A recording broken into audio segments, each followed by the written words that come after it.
আসসালামু আলাইকুম, শুভেচ্ছা, স্বাগতম।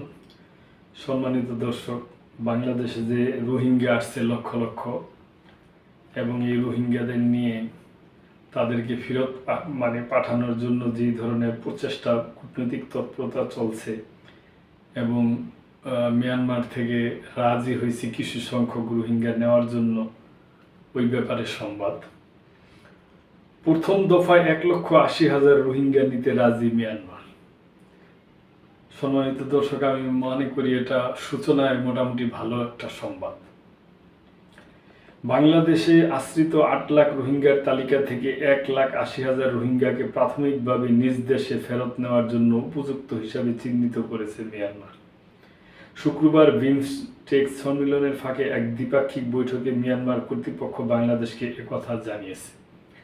2018 থেকে 2020 সালের মধ্যে 6 দফায় মিয়ানমারকে এই তালিকা দেয় বাংলাদেশ। আরও 70,000 রোহিঙ্গার তথ্য চূড়ান্ত যাচাই বাছাই চলছে, যাদের নাম ও ছবির অতিরিক্ত যাচাইয়ের প্রয়োজন রয়েছে বলে জানিয়েছে পার্শ্ববর্তী দেশটি। বাংলাদেশের প্রধান উপদেষ্টার হাই রিপ্রেজেন্টেটিভ ডক্টর খলিলুর রহমানকে এ তথ্য জানিয়েছেন মিয়ানমারের ডেপুটি প্রধানমন্ত্রী ও পররাষ্ট্র মন্ত্রী ইউ থান সিউ।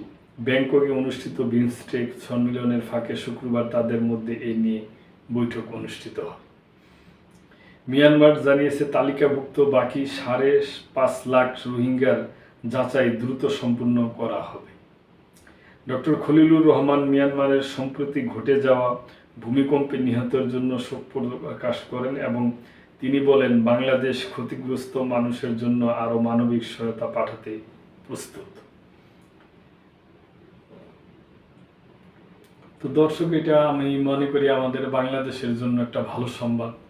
যদি এইভাবে মনে করেন প্রথমে 1,80,000 এবং আরও 70,000 প্রসেসিংয়ে আছে, এবং বাকি 5 লাখেরও কার্যক্রম খুব তাড়াতাড়ি শুরু হবে। এইভাবে যদি এরা এই রোহিঙ্গা জনগোষ্ঠী তাদের নিজ দেশে যাইতে পারে, তাহলে ওনাদের জন্য ভালো, আমাদের জন্য ভালো। তো এইটা খুশির সংবাদ, ভালো সংবাদ, আমরা আশায় রইলাম।